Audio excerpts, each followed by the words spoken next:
يقترب موعد الميركاتو الشتوي هنا في البطولة الوطنية المحترفة رويدا، وتقترب معه سيناريوهات كثيرة، خاصة وأن المال بدأ ينفذ وأسماء اللاعبين بدأت تتهاوى في سوق الأندية تباعا.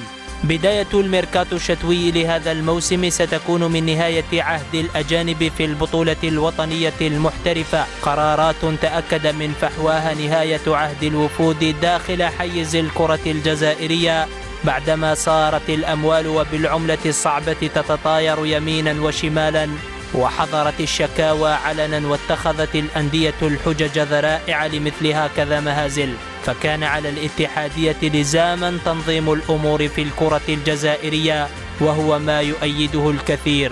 أنا أشوف فيه قرار صائب هذا، لأنه مثلا لو نشوفوا لما يصرح مدرب المنتخب الوطني الأولمبي ويقول بأنه تنقل إلى السنغال بزوج مهاجمين مصابين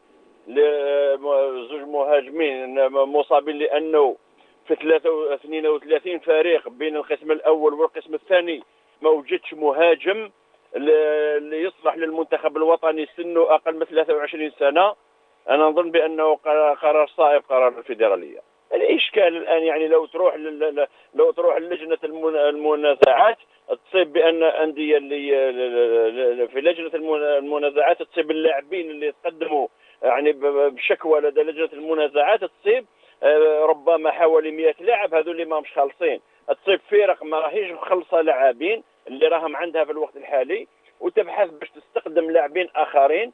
منين رايحين يجوها الأموال؟ كيفاش راح تخلص اللاعبين؟ تبقى علامة استفهام، الله أعلم. غاب البديل عن الأندية وحل محله جملة من القرارات علها تشفي غليل فرق خانها المال وأسالت الأسماء لعابها في زمن الإفلاس والندرة. كيف لا ومن الأندية من بات يفاوض أسماء للاعبين بأرقام لم يعرف لها سوى في الخيال مكانا، لكن المشكلة العويص أين هم اللاعبون أصحاب الأرقام الخيالية هذه في السوق الكروية، وأين هو المستوى يا ترى؟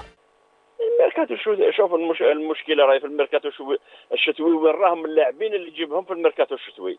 صحيح. المشكلة راهي في الميركاتو الصيفي ما كاش لاعبين يعني اللي عندهم مستوى كبير، فما بالك في الميركاتو الشتوي.